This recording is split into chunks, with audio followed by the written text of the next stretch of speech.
All right, all right. What's going on, everybody? How y'all doing? Jay here again. Welcome to another coffee Q&A here on the onocoffee channel. And I'm your host. We're here almost every day of the weekdays at 10 a.m. Eastern to talk coffee, answer questions, and explore coffee in maybe new directions. I don't know. Sometimes maybe not. So how y'all doing today? Hope everything's going well. Um, it's Thursday, November 2nd, and in Filipino culture, we call our aunts titas, right? So titas and our aunts, titos are our uncles, and so it's those can be applied to people who are truly blood related, or they can be applied as an honorific to people that are relatively close to you and your family. So one of my titas, she works at 7-Eleven, and she was like, "Would you like some coffee?" I was like, oh, that's very kind. All right, I'll have some. So she gave me this bag, this Frack Pack of their exclusive blend coffee from 7-Eleven. As you can see, 7-Eleven Frack Pack exclusive. See Frack Packs. So Frack Packs. If you're not familiar with Frack Packs are these film pouches that are on a production line. They're basically in on these long rolls, right? These long rolls, and it's actually formed by taking this roll, folding it over, seaming it here. Then part of the machine will heat seal it, then they'll drop fill it to whatever quantity, heat seal it, and cut it, and then it all falls away. And that's pretty much how these Frack Packs work. Now, these are all designed to be used for their drip pour overs. And they've got like buns or stuff like that. And if you look here in the directions that they have, we can see that one Frack Pack is good for a full glass coffee pot, which is a half gallon. Actually, 64 ounces. That's correct. And then if you want to do, so one of these is rated for 1/2 gallon. So 64 ounces. If you're making a 1 gallon serving here, you're going to need 2. If you're using 1.5 gallons, you're going to need 3 Frack Packs. So it's an easy way for companies to measure out and dispense and prepare coffee with very little training. All the person has to do is to know how much they're going to make. Do they need to do 1, 2, 3, 4, 5? And then they just drop it in. And that's it. Really simple. Really, really simple way to work. And now 7-Eleven is one of the biggest coffee, sellers in the United States. Right now, I think the number is 1.7. Is that right? 156 point, I think, $78 million a year in coffee revenue. They own 7.9% of the coffee market. So really tremendous amount of coffee that they're selling. Baldhead, how you doing, man? Good to see you. I don't know too much about the blend. Like it says this exclusive blend. I'm presuming that they're going to use probably some Latin American coffee. It says 100% Arabica, so that's one thing there. So that means there's no Robusta. So we should have a pretty, relatively decent cup. Their market penetration is smaller than Starbucks. What does that mean? I don't know. But let's see how much coffee's in here. So let's turn on our scale. All right, I'm gonna put that on there. We have 61 grams of coffee. Well, we're going to presume that, of course, the bag is maybe, let's say, 5 grams. So we're talking like 55 grams or so of coffee here, more or less, maybe 50 grams, which really is a very light, right? That's really a light amount of coffee. Actually, let's do this. We're going to take this. We're going to measure it out. We want to know exactly how much is really in this Frack Pack. So let's turn this all back on. I'm going to cut the Frack Pack open.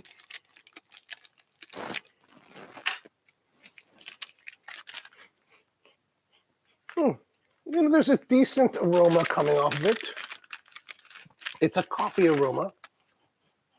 So, not the greatest aroma, but coffee enough. As we can see here, one of the nice things is that we see a very, very consistent grind. So it really shows they're using big industrial roller grinders to grind the coffee because the consistency is very consistent. I mean, look at that. All right, so how much coffee? Oh, okay, so 59 grams. 59 grams. So let's just say 60. Can we say 60 grams? No, probably not. All right, 59 grams. So 59 grams, what does that really tell us? 59 grams, for our typical brew ratio, we're going to use, well, let's go back. So our typical brew ratio, we use 2 grams for every finished ounce. So for us to make a 64 ounce carafe of coffee, the half gallon, we would use 128 grams of coffee. Now, these guys are using 59 grams, and we're going to presume that the 59 is fairly accurate for their dosing because, you know, at the scale they're operating, they're going to pinch every penny and watch it very carefully. So we'll take 150. We'll take 59. We're going to divide that by 128, and that gives us. So they're using 46% of coffee that we would normally use. So they're using less, just a little bit less than half the dose that we recommend. So we're going to play with that a little bit. Okay, so what we're going to do today is we're going to, we're going to use the V60 pour over. We're going to get our filter. And then we're going to take this, we're going to fold it over as always for the V60. This is milliliter number 4, just so they get a nice little cone out of it. Put this to the side. Actually, we're going to get our little carafe here. We'll assemble our entire grind setup, our brew setup.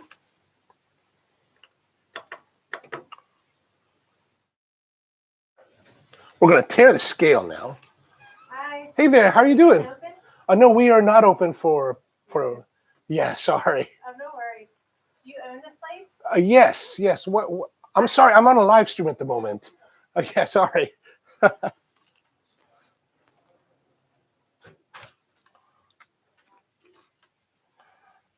We have some guests coming in, and it's like, oh, hello, how are you?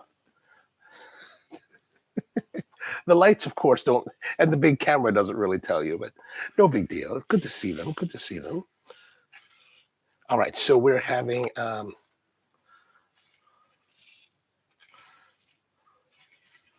we're going to go to 20. Okay, 25. Well, we'll do 25 grams. Why not?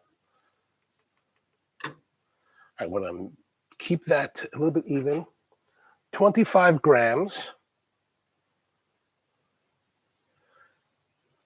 Right, because we're going to make a 12-ounce cup. So 12-ounce cup, 2 grams per finished ounce, 24 grams, right? So here we go. All right, let me reset the scale here. Now we're going to make sure the water is just a little bit boily.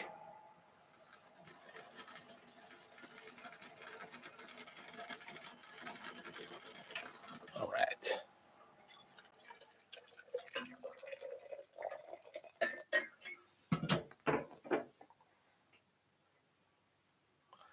And then our timer. We're going to see how our time does.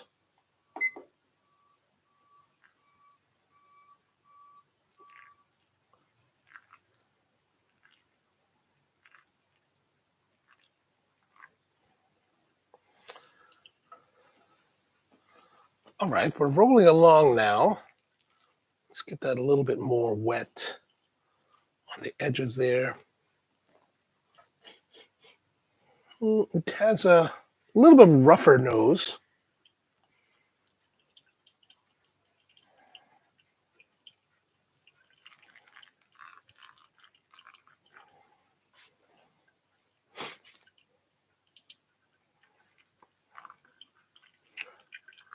So 1 minute, we want to be right around 100 grams. There we are. We'll raise the bed just a little bit. So we're going to follow our typical brewing methods as well as our typical brewing quantities and give a taste to this coffee to see just how it is.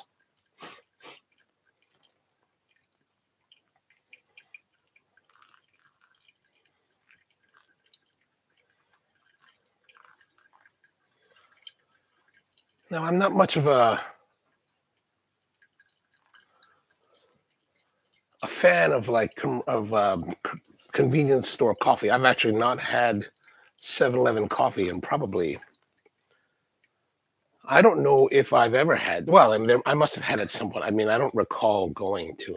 I almost went there one day when a friend of mine, Tim Cox, was their coffee director for a while, and he rolled out this product called the Churrochino, like a cappuccino, powdered cappuccino base that had like the flavor of churros, and I was like, oh, but it never came to the 7-Eleven in my area, so I never got the chance to try it yet.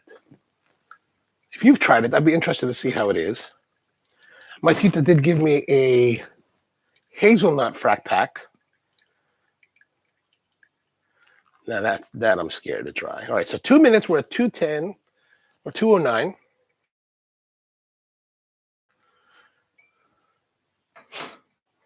I think the brew is going, relatively smoothly.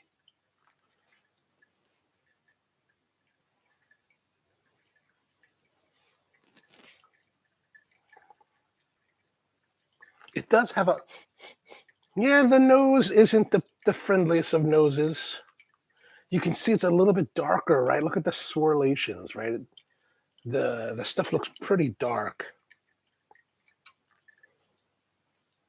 Now it's definitely a finer grind than we're used to using because the flow is definitely slower. If you notice with some of our stuff tonight, it has been slower. And Baldhead's asking, is there a cigar thing today? Yes, there is the Coffee and Cigars live stream at 8 p.m. on the Ono Live channel. However, today maybe a little bit delayed. It might be a little bit delayed. It is my nephew's birthday today, and so we're taking him out to dinner at 6. And unfortunately, it's not terribly close to the roastery, so I may be a little bit late starting it, but we will definitely have the live stream tonight. You're probably wondering because I'm going too slow now. I'm going too slow again. All right, we're gonna go to 350 because we're already at 4 minutes. There we go. You're probably wondering because I have not put up the notification for it, and I'm actually trying to decide. Actually, I need to figure this out. I just got some cigars in, and because it's the week of Halloween, right? I was thinking maybe I should use the Halloween cigar and save the Saka Khan for next week. So I think I might make that switch to this Halloween cigar today. I'll decide that in the next few minutes, but for sure it will be tonight, maybe by 8:15 at the latest. So if we don't start at 8, we'll start very close to 8. Fine, thanks. I'll tell my nephew that you said happy birthday. That's really nice of you. All right. We are almost there. A little bit long I could have probably poured this faster. Get rid of so that's dumping it out. Gonna rinse it out here in the sink next. All right, let's have a look now. Here is our brew. Let's pour it out. It does look darker. I'm just putting a little bit there. Look at that. It's quite a bit darker. Even here, we can see that it's darker just in the glass itself. You're like, whoa. Definitely not the lighter coloration that we're used to. All right. So definitely on the nose, it's a little bit harsher. You can sense the roastiness of it.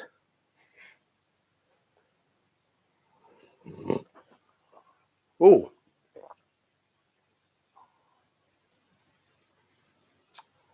Whoa. Definitely pungent. 100% Arabica coffee. This is a great example of even though you may say it's 100% Arabica, it does not mean it's worth drinking. Wow, that is rough, harsh, pungent, tar. I even sense a little bit of diesel. There's also hints of notes of phenolic. Like a while back, I showed you this sample of coffee, commercial grade coffee that I had from Uganda. Coffee that is bought on a scale of acceptable number of defects. This is that coffee. This is exactly that coffee. And Baldwin says, now you know why they do that coffee brew ratio. Oh my gosh. Wow. Mamma mia. That is, it's acidic, and like my tummy has that acidity in the tummy.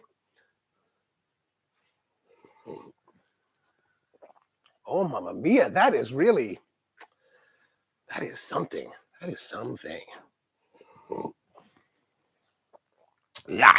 Okay, what we're gonna do, I'm gonna put this back. I'm pouring this back in here. Whoa, that's brutal. Oh, actually, what I'm gonna do is I'm going to take a sample of that. For our review.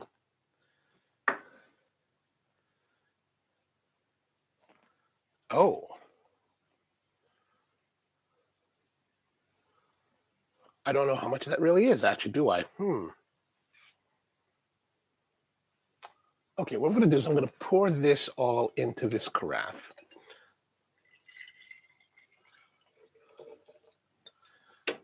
Now we're going to tear this out. Okay, we're going to add this back in. 232. So we're going to make that 464, which will give us the ratio more or less how you would have it at 7-Eleven. All right, there we are. There's our 7-Eleven brew, as you would have it at 7-Eleven. So now we're getting more into our territory of coloration, right? Like it doesn't have that depth and thickness that this one has, right? Like you can see it is, because it of course is more diluted. It is about half of what we would normally brew coffee. Oh, it is a bit lesser on the nose, like a little bit more of a coffee sense rather than something a little bit harsher, a little bit more roasty.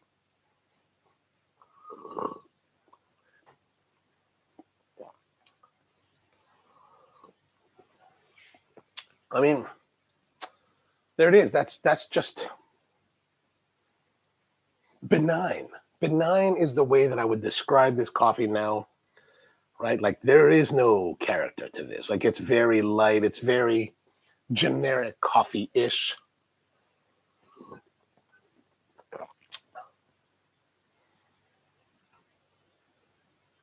It's very benign. Benign is really the best way to describe this coffee. It's not offensive. It gives you that coffee-ness, a little bit of coffee-ness. Now, the way that I like to drink coffee, like I can't imagine how you'd put cream and sugar in this, because that cream and sugar would sweeten and dilute the flavor. That it's like, I mean, but there's really not too much flavor to be, I don't know, it's very...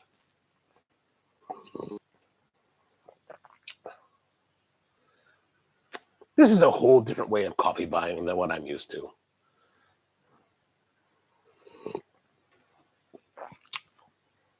So there's a little bit of lightness, brightness as well.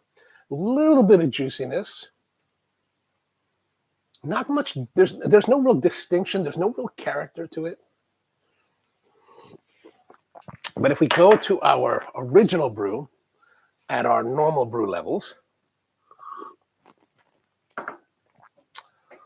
Oh, that is really just, oh my gosh. That is so, gosh, it's so misery. So much misery there.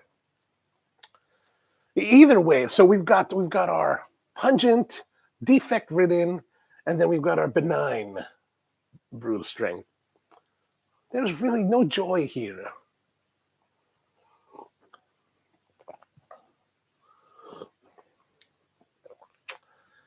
This is why I think people are so blasé about coffee. Like people are like, Americans are really into coffee like as a caffeine vehicle. Like I gotta get my caffeine, but really, this is miserable to drink. Like this is just a terrible way to drink and experience flavors. I don't understand it.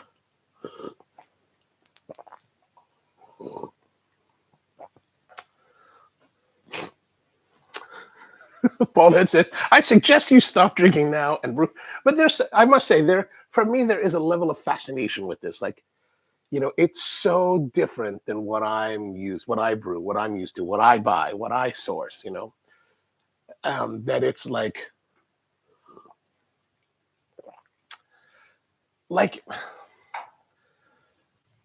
so last week's video on the main channel, here on this channel, was one to a place called Coffee Shop Gallant. And that's in the Ueno district of Tokyo. Old school kisaten, very dark roasted coffees. But qualitatively, that coffee, while it's darkly roasted, is better qualitatively than this. Like this is like defects and off flavors, taints.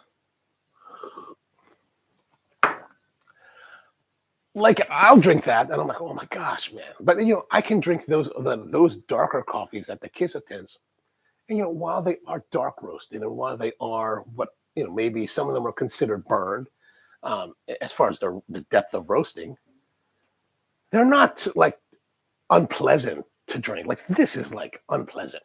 And the benign one is just like, why am I even wasting my time? Maybe I do need to have cream and sugar. This actually reminds me of the coffee that I'll get at the IHOP. Like I like IHOP's, the texture of the IHOP pancakes, right? So when like National Pancake Day came, I was like, I'm gonna order the free pancakes, like I think they give you 2 free pancakes, and then I'm gonna get a short stack of 3 pancakes. So I had a whole stack of 5. I was like, just stack them all up, please. Love the texture of it, right? That little bit chewiness. The coffee is like this, and it's like, oh man. Next time I keep thinking I'm going to bring my own carafe of coffee with me. Maybe just tell them it's water. Anyway, all right. So that's the 7-Eleven exclusive blend coffee. It is in a specialty style brew with the proper ratio. It is rough and pungent and phenolic and just defect ridden, maybe with a little bit hints of like diesel and tar. So like as bad as you can imagine. However, at the brew strength that they're using at the stores, which is half of what we do, it's relatively benign. Like a lot of those pungencies and like defects are reduced so much that they just kind of fall into the background, and it becomes a very benign experience. So that's kind of what we have for you today. Baltes says, Kisatens that roast themselves will cut the full blacks, will cull the full blacks. Yes, oh yes, before roasting. Yes, I do think so. I've seen some of the green that they're using, like at Cafe du Spro, and it's actually pretty clean. And actually, I do think that practices have changed. Like, let's say at Lambre, right? Like when I first started going there in 2007, it was different than it is now. Like you go now, or let's say over the last 5 years, and I've really seen a progression. Like especially, I guess, really when Hayashi took over from his uncle, really took over. There's been a progression. Like he's seen the change in the coffee, the worldwide coffee industry. And I think they've changed some of their buying practices towards a little bit better quality coffees, a little bit of a different approach, a little bit lighter roasting, right? So, and I think some of the more internationally aware kiss at 10 places are following, or they're aware of what's happening. They're seeing what's happening internationally. They're seeing what's happening with specialty coffee shops like Coffee Mamiya or Cafe Kitsune and all of those, and of course Blue Bottle in Japan. They're seeing what's happening with those, so they're kind of adapting in some ways. So it's nice. Of course, there are the Tajimayas of the world that are very hardcore, and they're not going to change. But that's all right. That's all right. There's a place for them too. All right, so that's pretty much what I have for you today. Thank you very much for tuning in. Tonight, we're going to have the Coffee and Cigars live stream at 8 p.m. Eastern on the Ono Live channel. So not on the Ono Coffee channel, but the Ono Live channel. Also, there will be no live stream tomorrow because it is my uncle's funeral tomorrow, so we're going to be doing that. And we'll be back again Monday with the Coffee Q&A at 10 a.m. Monday. That's the plan. And all right, so that's pretty much it for today. Hope you can join us tonight for Coffee and a Cigar. Love to have you. And if not, see you soon and see you next time.